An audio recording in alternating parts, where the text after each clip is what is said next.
الحمدللہ رب العالمین والصلاة والسلام علی رسول الامین۔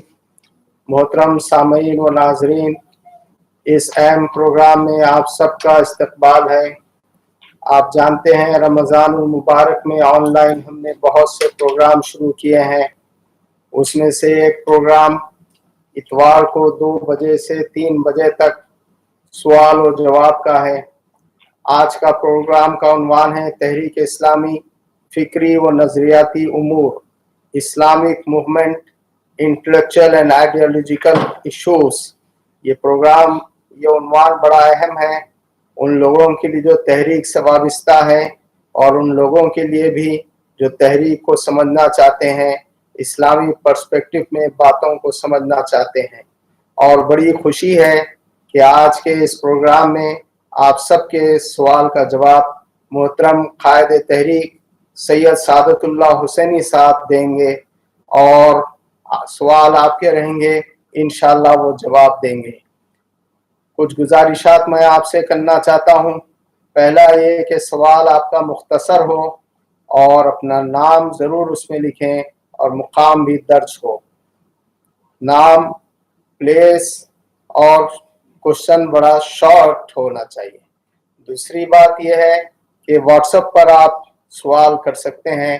میں ایک بار نمبر آپ کو بتا دیتا ہوں، 8826732590۔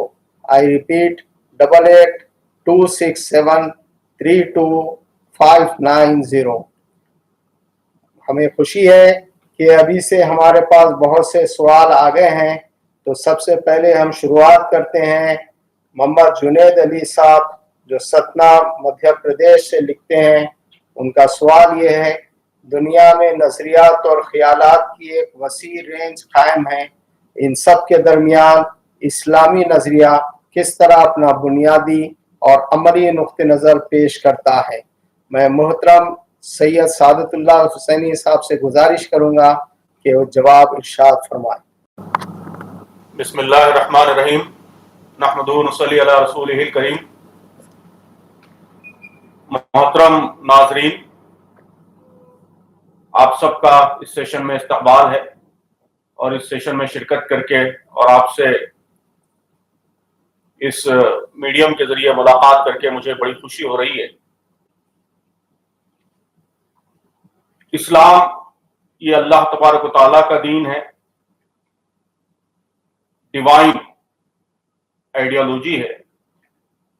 یہ زندگی گزارنے کا وہ راستہ ہے جو ہمارے خالق اور مالک نے خود تجویز کیا ہے۔ تو اس میں وہ سارے امبیلنسز نہیں پائے جاتے جو مین میڈ آئیڈیالوجیز میں، انسانوں کے بنائے ہوئے نظریات میں پائے جاتے ہیں۔ اب آئیڈیالوجی کی تفصیل کیا ہے اس کو پیش کرنے کا تو یہاں موقع نہیں ہے، اس کے لیے آپ کو مطالعہ کرنا پڑے گا تفصیل سے۔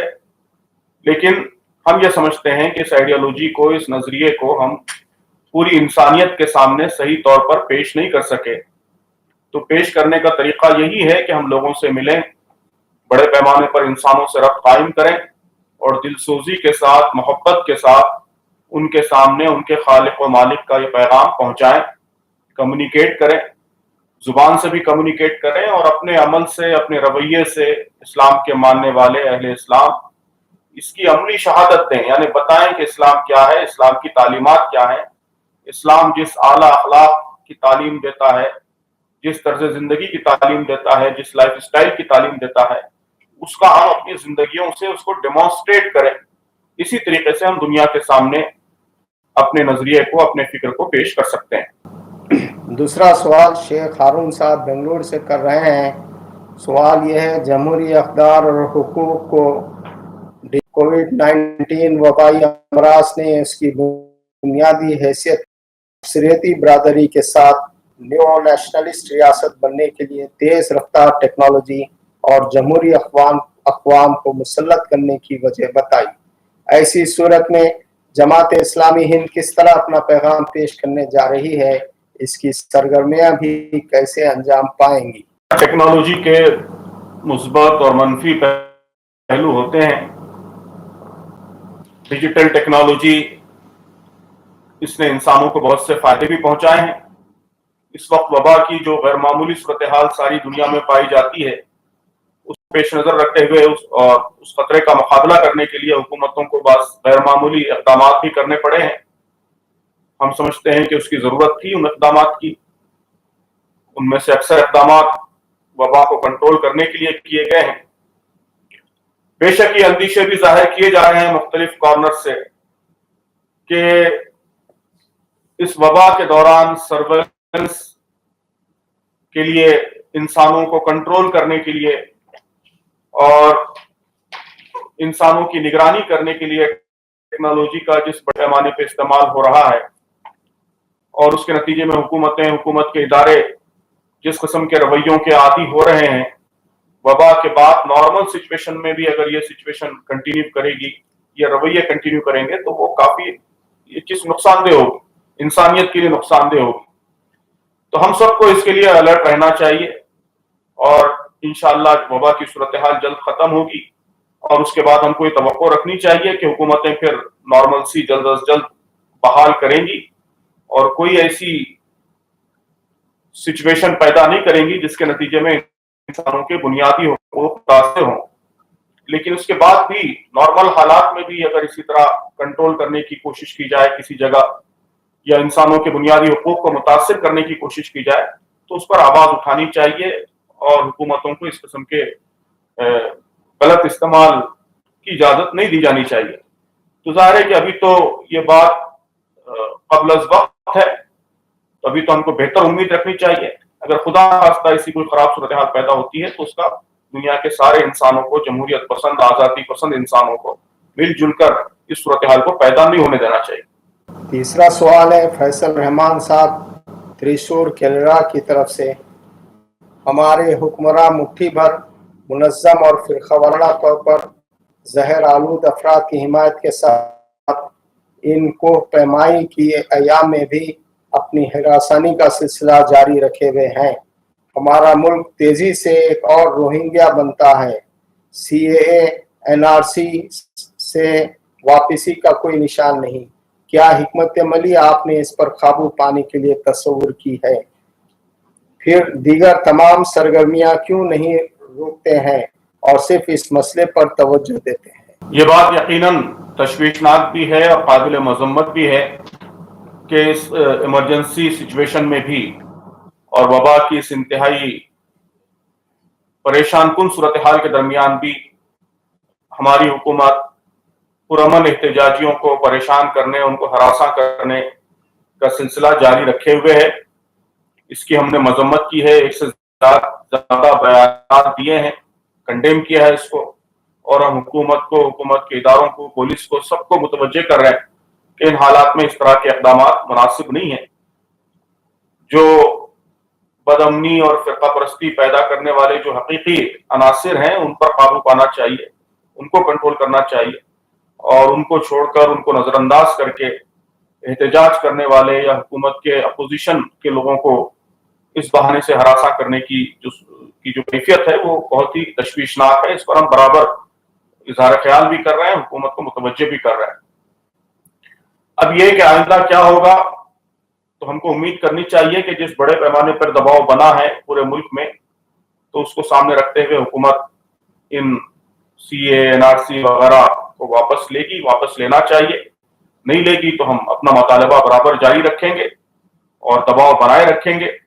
اب یہ کہ سارے کام چھوڑ کر صرف اسی ایک کام پر ہماری توجہات مرکوز ہوں، جیسا کہ آپ نے سوال کیا ہے، تو ہم سمجھتے ہیں کہ اگر صرف یہ ایک ہی مسئلہ دنیا میں باقی ہوتا تو یقیناً ایسا ہی ہم کرتے کہ صرف اسی پہ اپنی توجہات مرکوز کرتے، لیکن بدقسمتی سے ایسا نہیں ہے۔ اس دنیا میں بہت سارے مسائل باقی ہیں، یہ بھی ایک مسئلہ ہے، بڑا مسئلہ ہے، لیکن اس کے ساتھ ساتھ اور بھی مسائل ہیں۔ تحریک اسلامی کے سامنے جو بنیادی مقصد ہے وہ تو یہ ہے کہ انسانوں کو ان کے پیدا کرنے والے کی طرف، رب کی طرف، خدا کی طرف متوجہ کیا جائے، خدا کے دین کی تعلیمات کی طرف متوجہ کیا جائے۔ یہ تحریک اسلامی کا بنیادی کام ہے، اصل کام ہے، اور یہ کام ابھی باقی ہے۔ ظاہر ہے کہ انسانیت ابھی پوری طریقے سے متوجہ نہیں ہوئی ہے۔ دین کی تعلیم، دین کی دعوت پہنچانے کا کام ابھی بھی باقی ہے۔ تو ہم اس بنیادی کام کو چھوڑ کر اور دیگر سارے کام کو چھوڑ کر صرف ایک کام پر اپنی توجہات مرکوز نہیں کر سکتے۔ یہ کام اہم ہے، جو غلط اقدامات ہیں حکومت کے اس پر متوجہ کرنا اور اس کے خلاف احتجاج کرنا، یہ اہم کام ہے، یہ کام بھی کریں گے، لیکن اس کے ساتھ ساتھ جو دیگر کام ہیں اور دیگر مسائل ہیں ان سے بھی ہم اپنے آپ کو وڈرا نہیں کریں گے۔ جزاک اللہ امیر محترم، آپ نے بہت ہی بیلنسڈ جواب دیا۔ اب داؤد صاحب کویت سے سوال کر رہے ہیں، جماعت اسلامی کی فکر ہندوستان میں غالب آنے کے لیے کتنے سال مزید درکار ہے؟ ظاہر ہے کہ یہ سوال کسی انسان سے نہیں کیا جا سکتا، یہ تو اللہ تبارک و تعالیٰ کی مشیت پر، اس کی ارادے پر منحصر ہے، اور دوسرے نمبر پر ہماری کوششوں پر منحصر ہے، ہماری سرگرمیوں پر منحصر ہے۔ ہم کوششیں تیز کریں گے، زیادہ سے زیادہ انسانوں تک اپنے پیغام کو پہنچائیں گے، انسانوں کے دل جیتیں گے، ان کے دماغ جیتیں گے اور ان کو اپنی بات پہ کنوینس کریں گے، تو انشاءاللہ لوگ آسانی سے ہماری بات قبول کریں گے اور ہماری منزل قریب ہوگی۔ تو ہمیں اللہ تعالیٰ سے دعا کرنا چاہیے کہ جلد سے جلد اللہ تبارک و تعالیٰ جو ہماری منزل ہے، جو ہمارا مقصد ہے، اس کے حصول کے لیے راہیں ہموار کرے، اور اس کے ساتھ ساتھ اپنی کوششوں کو تیز کرنا چاہیے، زیادہ سے زیادہ کوشش کرنی چاہیے۔ کوشش کے ہم مکلف ہیں، کوشش کے لیے ہم ذمہ دار بنائے گئے ہیں، وہ کرتے رہنا ہمارا کام، باقیہ دینا اور منزل پر پہنچانا یہ اللہ تبارک و تعالیٰ کا کام۔ داؤد نبی صاحب کاندریل کشمیر سے سوال کر رہے ہیں، تحریکات اسلامی عالمی سطح پر جمود کی شکار دکھائی دے رہی ہیں، خاص کر تحریک اسلامی بر صغیر آج تک اپنے نصب عین کے حوالے سے کوئی بھی بڑی پیش رفت نہ کر سکی، اور نظریاتی بھی اب کمزوریاں صاف دکھائی دیتی ہیں۔ ان سب کی کیا وجوہات ہو سکتے ہیں؟ کیا تحریک اسلامی نظریاتی امور میں عدم دلچسپی کی شکار ہو رہی ہے؟ محترم قائد تحریک سے درخواست ہے کہ رہنمائی فرمائیں۔ کوئی انسانی کاوش بھی کمزوریوں سے، خامیوں سے پاک نہیں ہو سکتی۔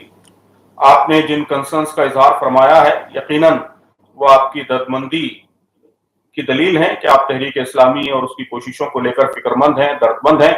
اللہ تعالیٰ اس دردمندی کو قبول فرمائے۔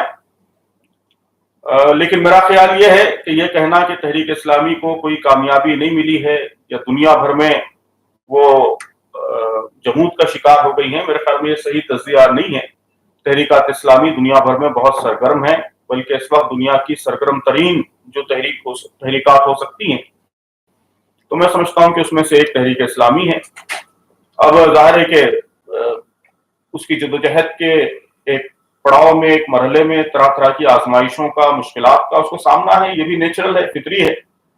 دنیا کی ہر تحریک ان مراحل سے گزرتی ہے اور اسلامی تحریک تو لازماً گزرتی ہے، تو آزمائشوں، مشکلات کا ضرور سامنا ہے، لیکن جمود کی شکار ہے دنیا بھر میں تحریکات اسلامی۔ میں سمجھتا ہوں کہ یہ تجزیہ صحیح نہیں ہے، اور یہ تجزیہ بھی صحیح نہیں ہے کہ تحریک اسلامی کو کوئی کامیابی نہیں ملی ہے۔ آج ساری دنیا میں جو اسلام زیر بحث ہے، اسلام ڈیبیٹ میں آ چکا ہے، گفتگو میں آ چکا ہے، ہر جگہ اسلام کا نظریہ حیات، اسلام کا معاشی نظام، یہ سب چیزیں زیر بحث آ رہی ہیں، تو اس میں بڑا کنٹریبیوشن تحریکات اسلامی کا کنٹریبیوشن ہے۔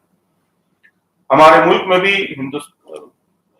بھارت میں بھی تحریک اسلامی سرگرم ہے، ایکٹیو ہے، اور گزشتہ 60-70 برس کے دوران اس نے بہت ساری کامیابیاں حاصل کی ہیں۔ اس کی تفصیل کا یہاں موقع نہیں ہے، لیکن ایک بنیادی بات یہ کہی جا سکتی ہے کہ مسلمانوں کے اندر جو زبردست دینی بیداری آئی ہے اور دین کے لیے کام کرنے کا جذبہ پیدا ہوا ہے، تو اس میں ایک بڑا کنٹریبیوشن تحریک اسلامی کا بھی ہے۔ تو اس لیے یقیناً کمزوریاں ہیں، اور یقیناً ہماری رفتار کو اور تیز کرنے کی ضرورت ہے، اور ہماری جو انفرادی اور اجتماعی کمزوریاں ہیں ان کمزوریوں پر قابو پانے کی ضرورت ہے، اس ضرورت سے انکار نہیں ہے۔ لیکن اس کے ساتھ ساتھ دوسرا پہلو یہ بھی ہے کہ کچھ نہ کچھ ہم حاصل بھی کر پائیں اللہ کے فضل و کرم سے، اور اپنی کوششوں کو اور تیز کرنا چاہیے۔ چیلنجز اور مشکلات یہ تحریکوں کو تیز رفتار بنانے کے لیے بھی آتی ہیں، ان کی سرگرمیوں کو ایکسلریٹ کرنے کے لیے بھی آتی ہیں۔ تو ہم یہ سمجھتے ہیں کہ اس وقت جن حالات کا سامنا دنیا بھر کی تحریکات کو ہے، اس میں انشاءاللہ تحریکات کی رفتار اور تیز ہوگی، اور وہ تیزی کے ساتھ، زیادہ تیزی کے ساتھ وہ معاشرے کو متاثر کر سکیں گی۔ اس کے لیے ہم کو دعا بھی کرنی چاہیے مستقبل۔ حیدرآباد سے شاہد صاحب سوال کرتے ہیں، مسلم اسکالرز ربا کی حرمت پر تقریر کرتے ہیں، لیکن ہندوستانی مسلمانوں کے معاشی مسئلے کا حل فراہم کرنے میں ناکام ہے۔ متعدد مسلمان سرمایہ کی عدم دستیابی کی وجہ سے کاروبار یا تجارتی سرگرمیاں نہیں کر سکتے ہیں۔ آگے کا راستہ کیا ہے؟ یا مسلمان غربت اور ویرانی میں زندگی گزاریں گے؟ محترم سے گزارش ہے کہ جواب عطا کریں۔ مسلمانوں کی غربت یا معاشی پسماندگی کا سبب صرف یہ نہیں ہے کہ وہ ربا سے رکے ہوئے ہیں اور ربا جیسے ہی حلال ہو جائے گا ان کے درمیان ترقی، معاشی ترقی تیزی سے شروع ہو جائے گی۔ یہ بہت ہی سمپلسٹک تجزیہ ہے۔ بہت سارے اسباب ہیں معاشی پسماندگی کے، ان سارے اسباب کو دور کرنے کی کوشش ہم کو کرنی چاہیے اور معاشی لحاظ سے امت کو اوپر اٹھانے کی کوشش کرنی چاہیے۔ جہاں تک ربا کا سوال ہے، اس کے الٹرنیٹیوز موجود ہیں۔ انفرادی سطح کے الٹرنیٹیوز تو ہمیشہ سے موجود رہے ہیں کہ آپ لوگوں کے ساتھ شراکت کر کے، پارٹنرشپ کر کے کاروبار کر سکتے ہیں۔ وہی اسلام چاہتا ہے۔ اسلام کا مقصود بھی یہی ہے کہ کیپٹل اور مال یہ خود ایک کموڈٹی نہ بنے، بلکہ صاحب مال کے ساتھ اشتراک کرتے ہوئے ایکویٹی کی بنیاد پر آپ تجارت کریں۔ یہ آپشن تو کھلا ہوا ہے۔ تو جو لوگ تجارت کرنا چاہتے ہیں اور انٹرپرینورشپ کی سکلز رکھتے ہیں، وہ مالدار لوگوں کے ساتھ پارٹنرشپ کر سکتے ہیں اور کر رہے ہیں۔ ملک کے کئی جگہوں پر جہاں مسلمان تجارت میں آگے ہیں، بزنس میں آگے ہیں، اس طرح کے کئی ماڈلز انہوں نے ایوالو کیے ہیں اور کامیابی کے ساتھ ان کو رن کر رہے ہیں۔ اور اب جگہ جگہ انسٹیٹیوشنل ماڈلز بھی سامنے آ رہے ہیں کہ مائکرو فائنانس کے اور اسلامک بینکنگ کے اور اسلامک فائنانس کے مختلف انسٹیٹیوشنز ملک میں کام کر رہے ہیں۔ ان سے بھی آپ فائدہ اٹھا سکتے ہیں، ان سے بھی مال حاصل کر سکتے ہیں۔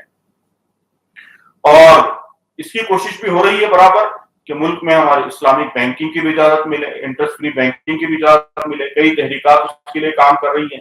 خود جماعت اسلامی ہند کے تحت ایک شعبہ، ایک ادارہ اس کام کے لیے مستقل سرگرم ہے، تو اس کے لیے بھی ہم کو مستقل کوشش کرنا چاہیے۔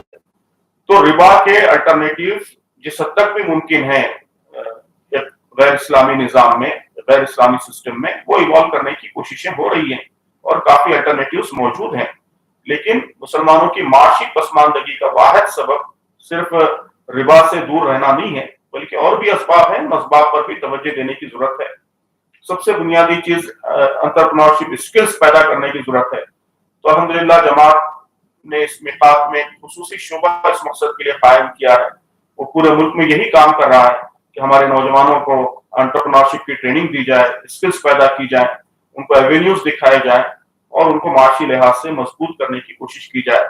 تو ان کوششوں میں آپ تعاون کیجیے اور ایک کمپریہنسو منصوبہ جو ہو سکتا ہے امت کی معاشی ترقی کا، اس کو روبہ عمل لائیے۔ تو انشاءاللہ اب تبدیلی آ رہی ہے۔ اگر ہماری کوششیں تیز ہوں گی تو پھر اس مسئلے پر بھی ہم قابو پا سکیں گے۔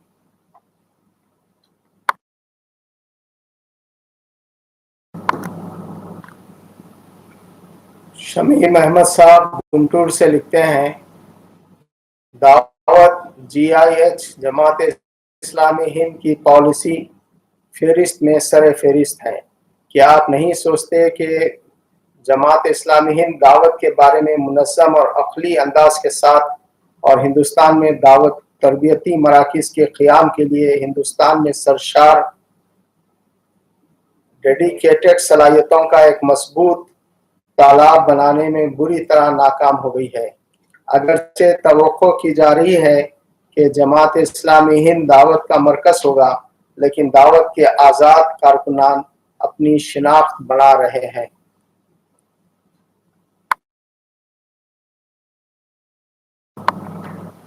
اگر آزاد کارکنان بھی کام کر رہے ہیں تو یہ بھی ہمارے لیے خوشی کی بات ہے۔